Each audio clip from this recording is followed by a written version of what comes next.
Welcome back to the Level Up and Live podcast. I'm your host, Sean Meyers, and we're on a mission to empower 100 business owners in Montgomery County over the next 24 months to design a life they don't go to regret without sacrificing health, relationships, or spirituality.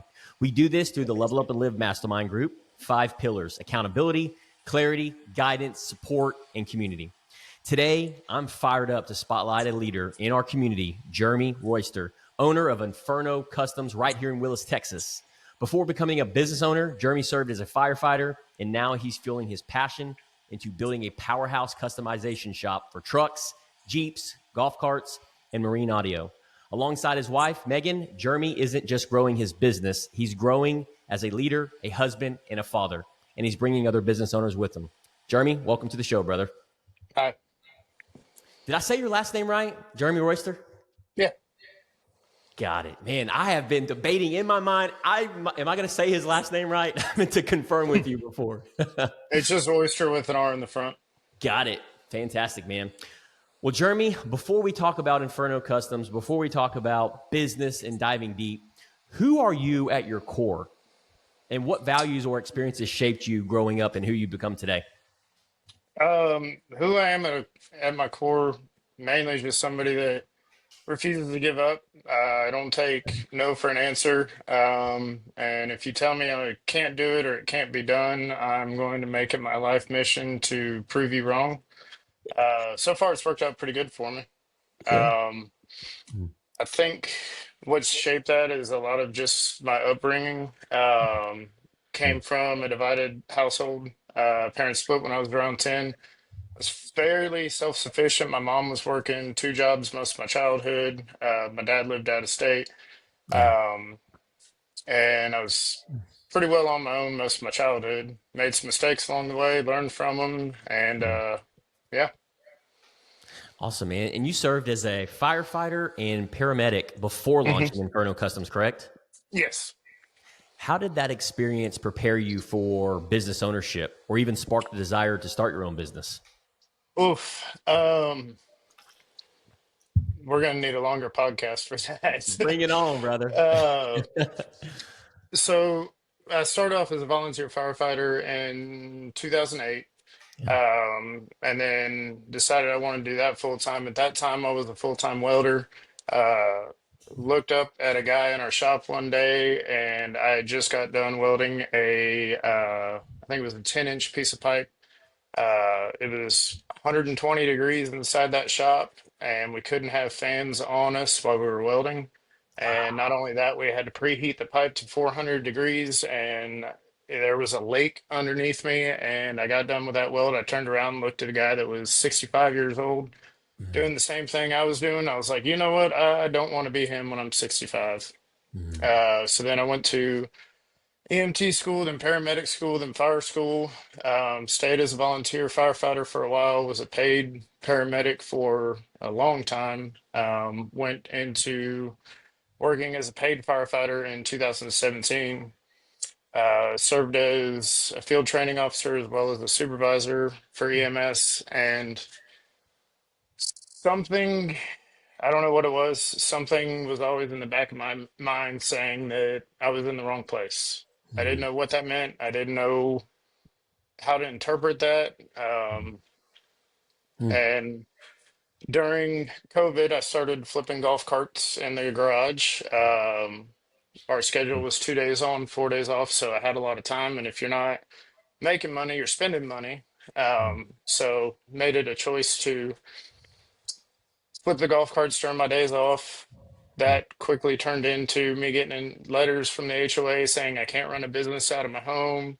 That turned into a storage unit that we were working back and forth out of. And it was fun. And then one day, it was New Year's Day. I think it was 2023. Yeah. My wife was still asleep, laying on the couch. We were having a lazy day. I jumped in my golf cart to go run to the storage unit because it was around the corner from my old house. And they had just built a new shop adjacent to the storage unit, and the landlord was standing there, and he goes, "Well, you want it?" And I go, "Sure, why not?" And no intention of like Yeah. actually running a legitimate business or a vision of where I'd be with my wife in such a short time. I mean, we moved into that building, there wasn't even electric in there. I was working off a generator for a week and a half. Wow.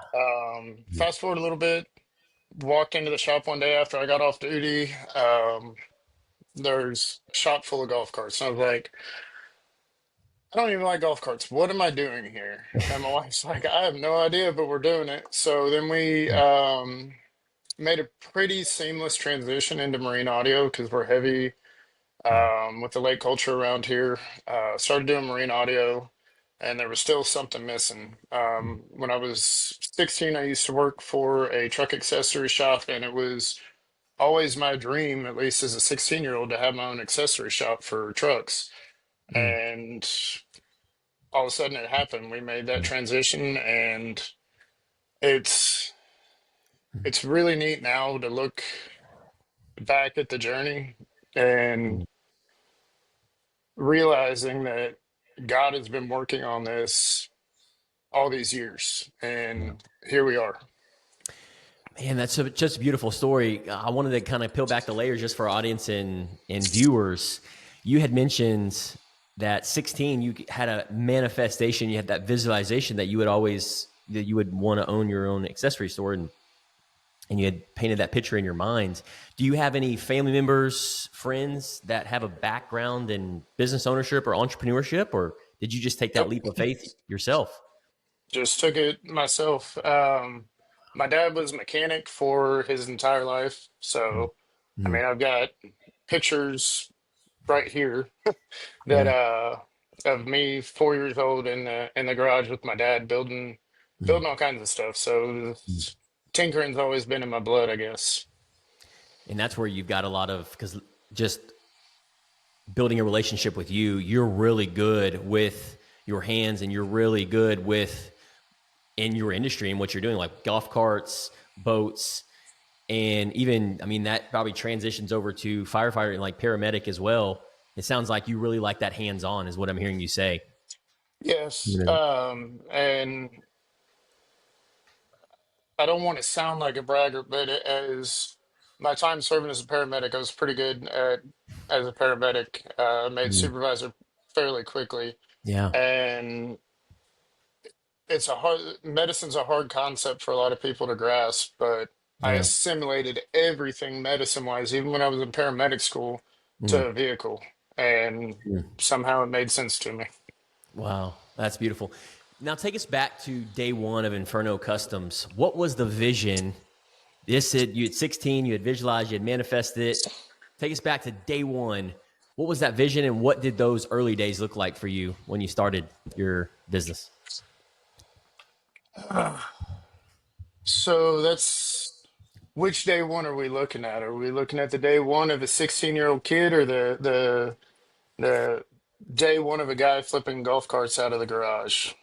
Day one, when Inferno Customs came to, that opened up. Um, well, I guess that was New Year's Day. Yeah. And honestly, at first, it to be completely honest, it was never intended to be a main hustle. It was always a side hustle. Um, Mm. and it quickly just manifested and developed and to this thing that we're now learning how to control and learning how to grow appropriately in a healthy way. Yeah. Well, and it's relatable too. A lot of business owners and owners, I mean, they're going through the same. We're all students of the game. We're all imperfect action Hmm. takers. So yeah, whatever you've got to share, man. What was that vision? Obviously, you had a little bit of idea, and what were those early days like? Feel free to speak freely. So I'll pick the point where we started to make the transition away from golf carts. Mm. We still will work on some golf carts if people bring them to us, mainly repeat customers because they are our customers. Our customers are our family. Yeah. So we don't want to abandon them.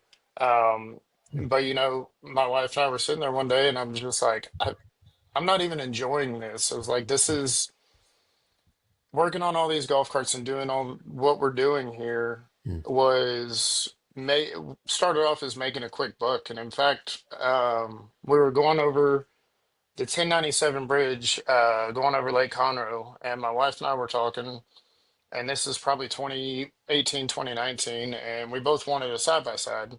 I'm anti-debt, and I was like, well, here's what we'll do. I'm going to start flipping golf carts until we get enough money for a side by side, and then we'll just pay cash for whatever we want. And Yeah. then we started flipping golf carts, and then the side by side thing got forgotten about, and then um, it just kept flipping golf carts, and it turned into a shop. But Yeah. we're sitting there. I came in off duty. I was like, I'm not enjoying this at all. I was like, this.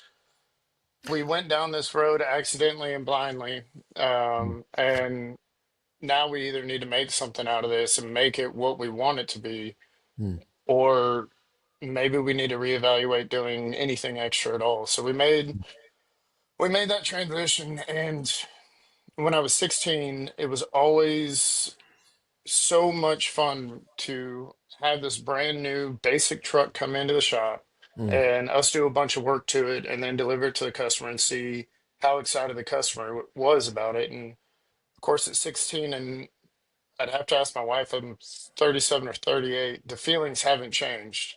I'm Mm. still more excited to give that project back to that customer Mm. than that customer is to receive it back. Yeah. Um, every one of these projects ends up being one of my children. So even when I call my customers and follow up, I don't say, "Hey, how's your truck?" or "How's your boat?" I'm like, "Hey, how's my boat doing? Is everything good?" I take it very personally. Yeah. What would you say the difference is, Jeremy, between when you started your entrepreneurship of flipping golf carts? Because you've said that a few times now, you didn't enjoy it. So that was self awareness that you Mhm. were self aware of that. And a lot of business owners and listening to this, they may be experiencing that same thing. Like, man, I really don't enjoy doing what I'm doing. Then you transitioned over to like what you just said with trucks and doing, but you love that. Like you take ownership in that. What was the biggest difference for you in the catalyst in that?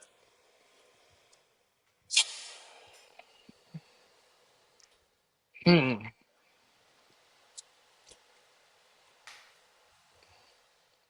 You got me on that one. That's what good I think questions do. just, yeah, just walking in, and the golf cart thing always felt more like a grind, and Mm. it wasn't an enjoyable grind. It felt more like we're punching the clock 8 to 5, Monday through Friday, and it was, also taking time away from my family, from my two Yeah. daughters.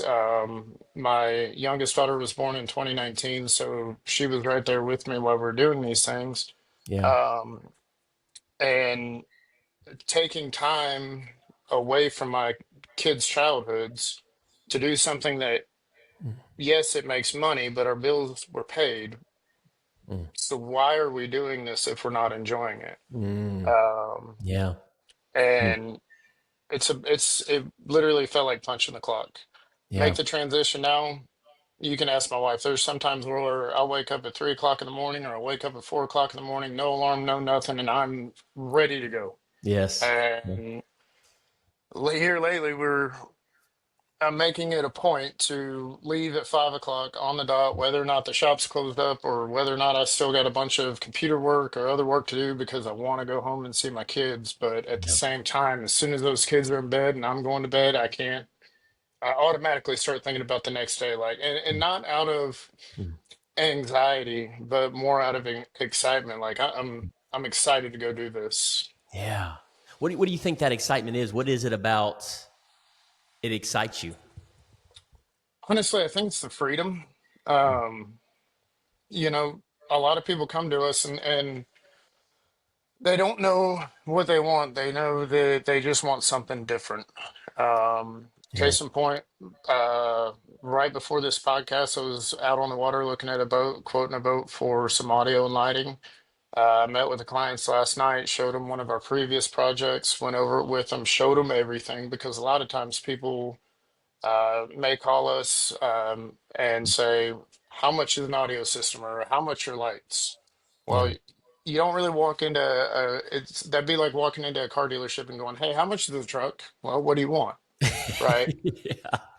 And Yeah. so having the freedom to create these projects, like I assimilate it to art. Like my sister is an incredible artist. She's always been able to draw, do these incredible creations on paper. I Yeah. can't draw a straight line with a ruler, but I can weld a straight line blindfolded backwards and half asleep. And being able to turn something that just most people look at as just a lifted truck, and I look at it as, hey, that's a piece of art. That's mine. I did that. We did that. Yes. Um, and I think Mm. that's what gets me so excited about that. Dude, I completely agree with you. And you've just distinguished that. I hear you, what I'm hearing you say on the golf cart business was more like a transactional. There wasn't a emotional, compelling nature to it. So it wasn't Right. sustainable. You were just doing it for a paycheck. And we both know where that leads. It leads Yep. to misery. It leads to getting stuck, frustrated, unhappiness. And now you get to use your talents, use your God-given gifts, and get to work with your hands, get to customize it and that piece of art with the customer. And I can hear it even in your voice, and you're getting to do that. So that right there is like, how does Jeremy Royster get to do that every single day of every single minute? And then the other things that deplete your energy, you either outsource, delegate, or remove yourself from those things that deplete your energy. And that is the entrepreneur journey. That is designing a life that you don't grow to regret, so you don't sacrifice these other areas, because now you're getting to have that freedom why you got into it in the first place. And any business Right. owner, entrepreneur listening to this can do the same thing that you're doing. And you're on that path and you're just speeding that up. You have any thoughts on that? I mean, you pretty well knocked it out of the park there. I don't know how I can really You add did. to I was that just kind of one. paraphrasing, but man, you nailed it. You started it. Yeah. I want to Um, I Go want ahead. to ask you, because a lot of business owners listening to this, we all have, I feel like, I know I've had them several times, imposter syndrome. Every business owner has that moment of, am I really cut out for this? Do I have what it really takes to get to where I want to go and who I want to become? What was yours? What was that moment for you? Or have you had one of those moments? Every day. Mm. Every single day. I sit here and I go, Yeah. one, I wonder how I'm even in this position. Wonder why God put me here, why God put my family here, Mm. why God gave me a wife that's going to put up with my crazy antics and going, hey, we're going to go do this. And she's like, okay. Um, and I don't understand it. I'm Mm. very thankful for it, but I don't understand it. And I think that it consistently, as far as the business side and the learning and the journey on working on the business, I very much have that imposter syndrome, and it's something that's there every day, and we just keep working on it. My wife and I both, we work on it, we educate ourselves on it, Mm. and we keep going down the punch list. On the creative side of it, me working in the business, I don't have that imposter syndrome at all, because that Yeah. comes naturally to me. Yep. Running a business, not so much. um yeah. That's really good, man. I want to dovetail off that. There's a book called The E Myth by Michael E. Gerber. Have you heard of it? I have not. Highly recommend writing that down. It's called The E Myth, The Entrepreneur Myth by Michael E. Gerber. And I'll even send it to you. But I've got the book. It's on my library here, and I believe there's an audio. But the book, I've read it multiple times. And any business owner that hasn't read that, highly recommend reading it. But it talks about, in entrepreneurship, which is what you're going through, the technician, the manager, and the entrepreneur. Well, the technician is, I'm going to start up a business for this reason: financial freedom, time freedom, whatever it may be. Well, let's take a baker, somebody that wants to open up a baking, cupcakes. They open up a baking. Well, they got to get the lease. They got to get employees. They got to get sales and marketing, all these different things that they're opening up this business. Well, they're the technician. I just want to bake some cakes and open up my own business, but I got to do all these other things. Well, then the E-Myth talks about, in order to work on your business and not in it, and in order to get to design a life that you don't go to regret and hate, you've got to become the manager. So you're now managing the systems and processes. You're managing sales, marketing, your employees. You're managing those things. Then this is where the real freedom happens. When you transition 100% into your business as an entrepreneur, as a Mm-hmm. 100% entrepreneur working on the business. Now, people listening to this may be thinking, well, but I started the cupcake shop to make cupcakes. And essentially that's what you're saying, Jeremy. I started the Inferno Customs to do audio and boats and work my hands and craft my art. And here's the key ingredient. You can still do that. You can still do that. And that's where there is false conception out there where people think, oh, I've got to do what I don't enjoy doing, sales, marketing, all these other things. No. Yes, you have to, I believe, you have to learn those things. You have to do those things. But that's the whole point. You hire, you outsource, you hire, or you bring within people to do those things so you can do what it is that you enjoy doing. And that's where a lot of people, business owners that I have learned over the last 10 years is they do it wrong. Jeremy can do and design a life that he doesn't go to regret by doing just that is exactly what he wants to do. Meet with his customers, craft his personal art and his experience to exactly what they want, and then have the technicians and the managers to manage that for him. That, my Exactly. friend, is designing a life that you don't grow to regret. And so many people have it backwards, right? They start a lawn care company. They start flipping golf carts. They start an insurance company, real estate company, lawyer. And then 5 years in, they're like, holy smokes, dude, I have sacrificed my marriage. I've sacrificed my health, my relationships. I hate what I do. And that's not even the reason I'm not even doing the thing that I set out to do. Mm-hmm. So the E-Myth walks you through that process of technician to manager to entrepreneurship. And you're on that journey, and I love being on this journey with you. You resonate, or you have any thoughts on that? Absolutely. And I think, ironically, it kind of ties back to that imposter syndrome, right? So, um, started in the marine audio, the truck thing, and the truck scene because I'm good at that. I'm Yes. comfortable there, right?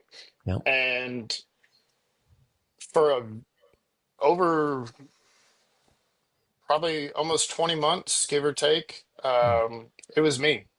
I was the one turning the wrenches. I was the one doing anything. If something left our shop, be it a golf cart, a boat, a kayak, whatever it was, if it left that shop, I was the only one doing it. And my wife and I were sitting outside the shop one day, and I looked at her and I'm like, and I go, we're we're booked up 2 months right now. Like we can't take a new customer on for 2 months. And I was like, we need to hire. And then we hired a guy, and that's a whole nother story. But once you start hiring and outsourcing a lot of this stuff, one, it's a little less tedious to come in and do it because Mm. let's be honest, as a business owner, there's some things that you just don't want to do. Yeah.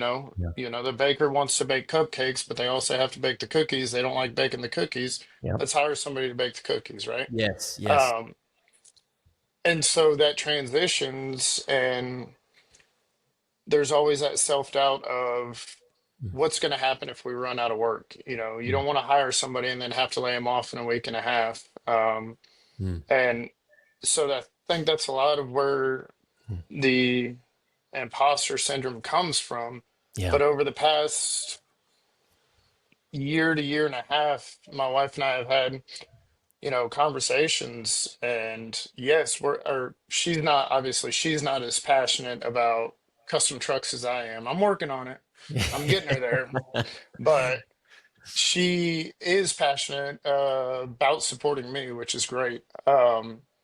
But our vision that we have is to still have Inferno Customs, have it doing its thing, running itself. Yeah. But my true vision is be able to hook my truck up to our toy hauler and go to, the Rocky Mountains or go wherever we want to, load the kids up, hit the road, go, and be gone for 3 weeks, not have to ask anybody, not have to put in vacation time, not have to do, check in with anybody. And then the our company still run itself and operate as if we weren't there. Yeah. And Mm. again, I think that adds to the imposter syndrome because you look at it and you're like, how do we get there? Well, how do you eat an elephant? It's one bite at a time. That's so true, man. And you're transitioning to that in a pretty quick time period, from plugging yourself in, asking the right questions, getting curious, because it's ultimately coming down, who do you need to become? You know what you're really good at. You know what you're good at. You know what it is that you want to be doing. You're defining that clarity, having that time freedom, that financial freedom to hook up to your trailer and go for 3 or 4 days. And that, my friend, what I have learned is everything rises and falls on leadership. And now you're Hmm. transitioning. Now, even our listeners and audience and viewers, we, I, the way I look at it is we will always be evolving as humans and as leaders.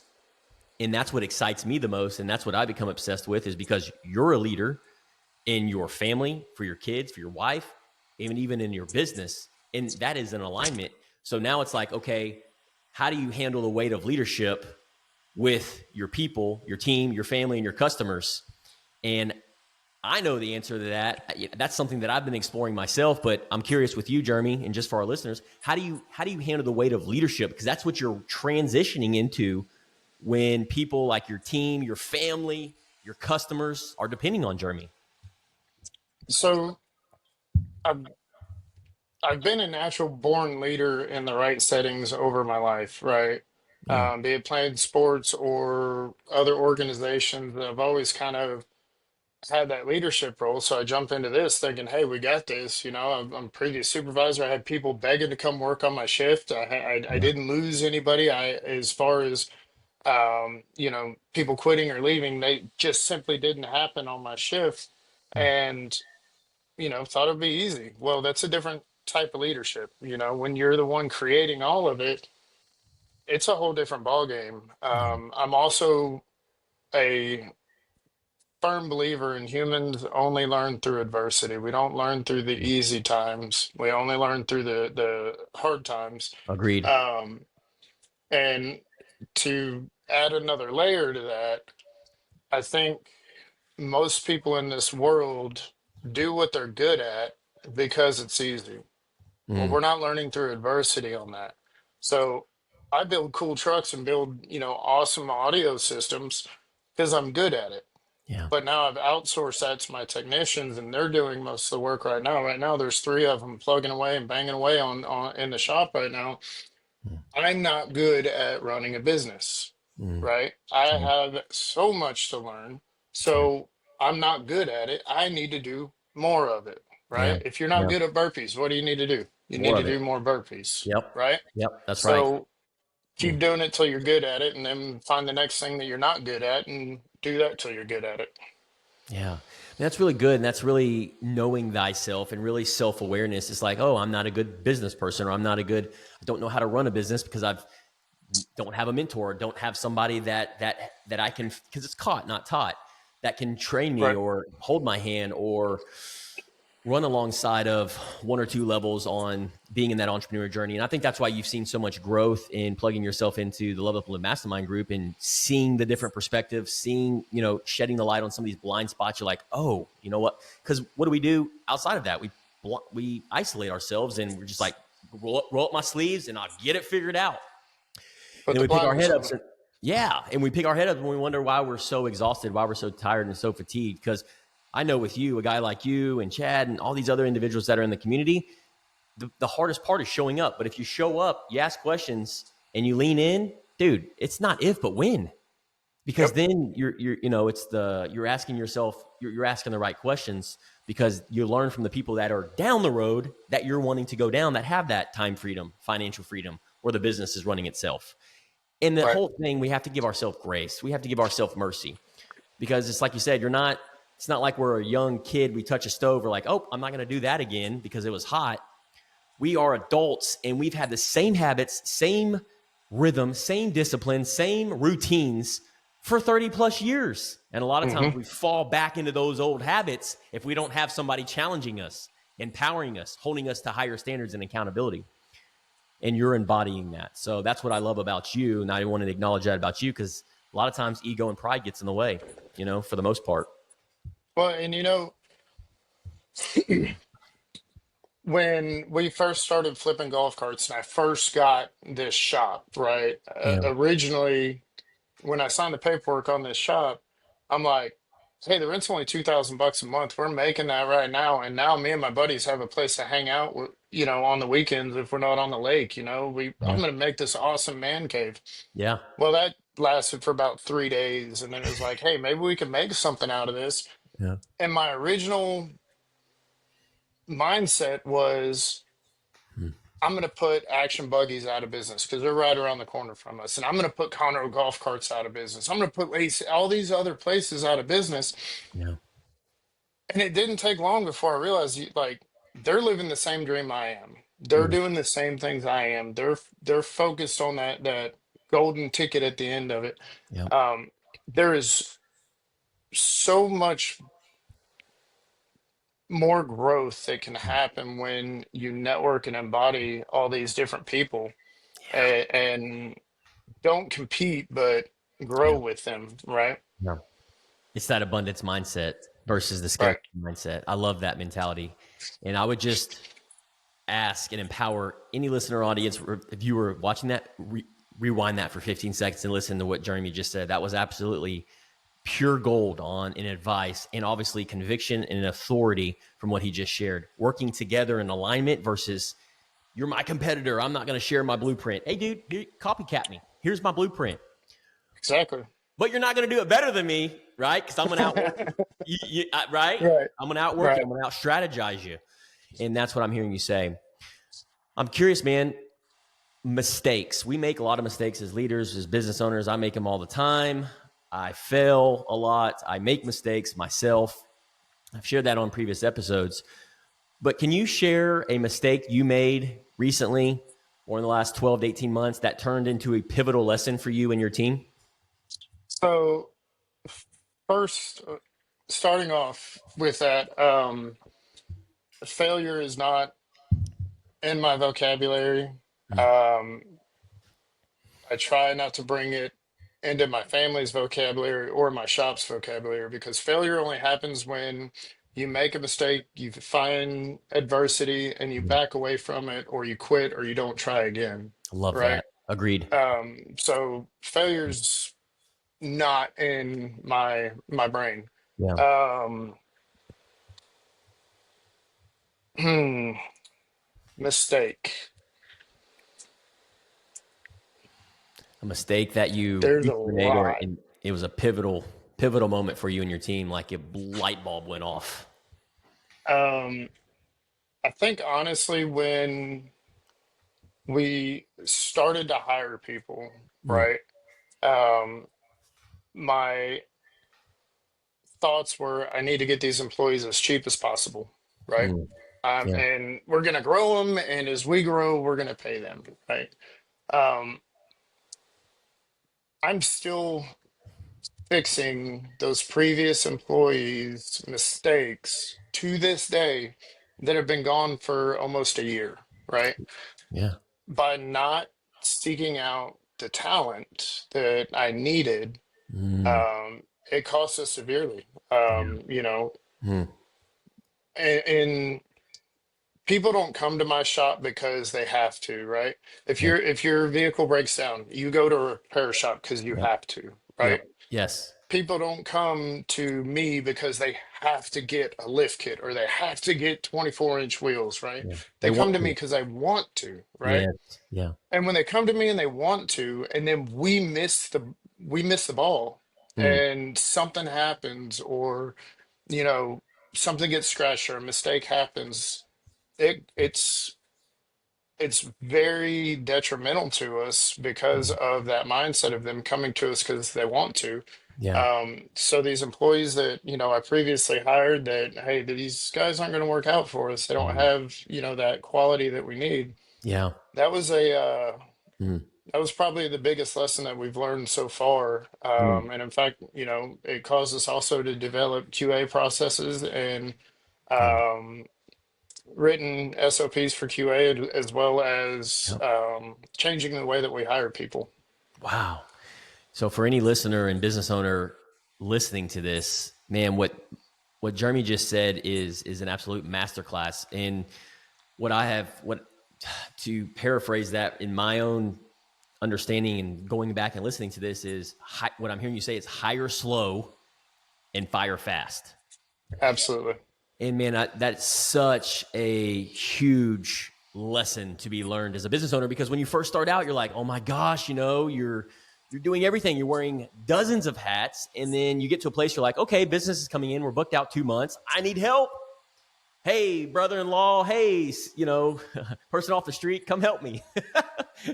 And we're not in alignment with values and mission and vision and who we're actually looking for. And that's what I'm hearing you say. And now, okay, I need to have this systematized. I need to have an SOP for hiring. I need to have questions. I need to have slow down a little bit and have the right attitude. Hire for attitude, train for skill set. And that's just part of it. It's like you said earlier. It's like you don't like the word failure in your vocabulary. I agree with you on that. And when I use that, I know that I use that lightly, because in my mind, it's like I'm never like, even though I say failure, I'm failing forward. Meaning in my mind, the way I look at it is I'm learning. It's a stepping stone. It gets me that much. But failure, you're right, is very frowned upon. And that's, in order for you to have conviction in what you just said on the hiring process, in that lesson that you've learned, is by reflecting. Because it would have been easy for you to throw in the towel. It would have been easy for you to quit, and been easy for you to go, I'm out. And you've probably had those thoughts. But you know what? You said, well, who do I need to become? What questions do I need to ask? What systems do I need to incorporate? Maybe I need to slow down a little bit, get the right people in the right people in the right seats. And once you do that, you're that much closer to working on a well-oiled machine and working on your business and not in it. So that's beautiful, man. Appreciation. Yeah. Now I want to make sure we tap into this, because I know it's tricky working with your wife. So you work alongside your wife, Megan. Yeah. We got to give her a shout out. What has that dynamic been like for you and her, and how has it strengthened or challenged both your marriage and your business? Oh, so we haven't covered this part of it yet, but up until December of 24, so 7 months, the entire time that my wife knew me, I was always on shift work. So it was usually 2 days on, 4 days off. There was a couple other schedules in there that I worked over the years, but most of it was 2 days on, 4 days off, which puts me home 4 days and gives us separation for 2 days. Um, it worked out great for us. Yeah. In 2023, my wife quit her full-time job as a surgical tech and came to work for the shop. She started running the office right before we made that transition. Um, and then in December, I left the fire department full-time, and that was some learning that we had to do, because for the first time, uh, we've been married 12 years ish. Yeah. I'm going to get in trouble now. Um, we've been married 12 years. And so for, 11 and a half of it, we've had this this scheduled separation time. Yeah. Um, Now we're working together. We're a small business, small shop. Our office is a 18 by 16 office that has 2 desks in it and a waiting area. And my wife is within arm's reach of me all day long now. Yeah. At first, and there's still days where we get on each other's nerves, etc. Yep. And it's just understanding that we have to leave home at home and the shop at the shop. Yeah. And maybe I'm wrong, and maybe I'll get proven wrong in this in a couple of years or a couple of months, but you're always going to have some carryover. At least we have. Yeah. And we learn on it, we work with it. It's working out better than either one of us thought, because by now we figured that we would be in two separate shops or two separate offices because we couldn't stand each other. Yeah.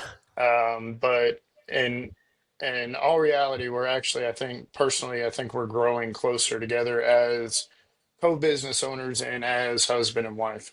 Do you think it's because your why's not only there, but also you're in alignment with what it is that you want to be doing? And you've always mentioned this about Megan. I've realized this. I've learned this about Megan. She loves you. She supports you.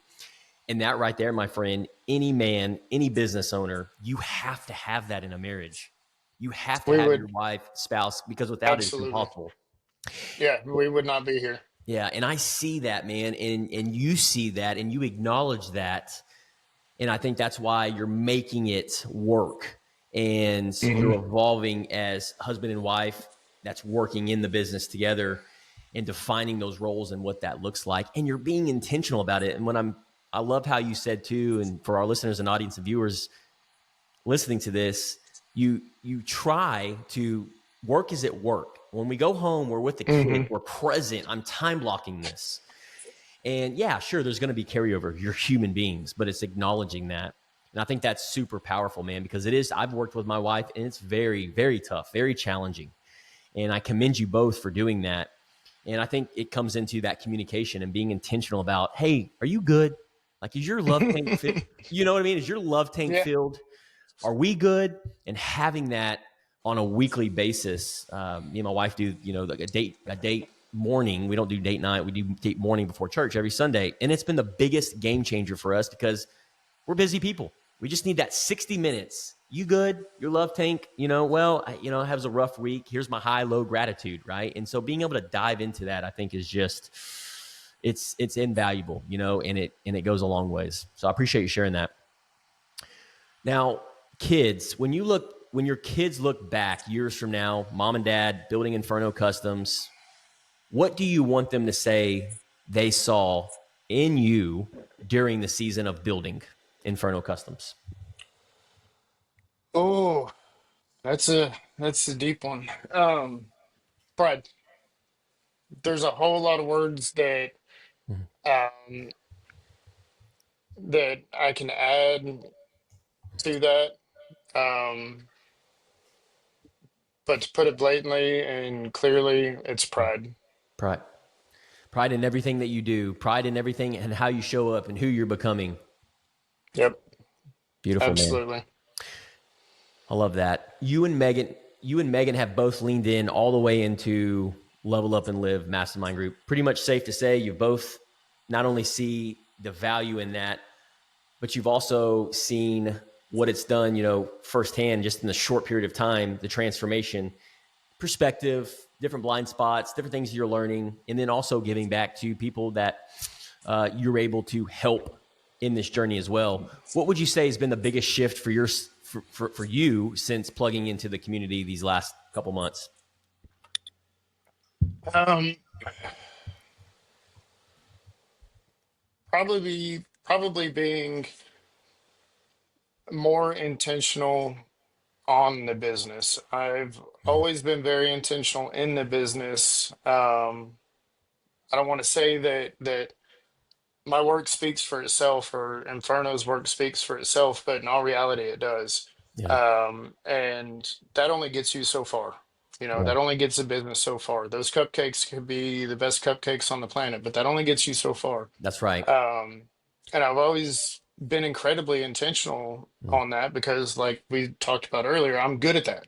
yeah, So now I need to, and the transition that's happened is I've began to become more intentional about every step that we take as a business, just the yeah, SOPs, how we operate, what we do on the backside, yeah, and really focusing on the structure of the business. Like, for example, my guys know automatically that, you know, how we make a wire connection or how we lay things out and how I expect it to be, and everything gets torqued to the exact spec by the manufacturer. Like, they understood all that. It was written down, it's written in blood, it's tattooed on my back, if you will. They know that. yeah, But as far as business, as far as the operational side of the business or what we do on the computer or the budget, the finances, the taxes, all that kind of stuff, mm, it's not as set in stone. So mm, plugging in with Level Up and Live, we've yeah, been able to pick up from other business owners mm, little tidbits every conversation that we have. You get a little here, you get a little here, you get a little here, and then you put it together and you're yeah, like, that's what I got to do. yeah. That's amazing, man. And you're not just attending, you're not just showing up. And just for selfish reasons, I want to ask this question.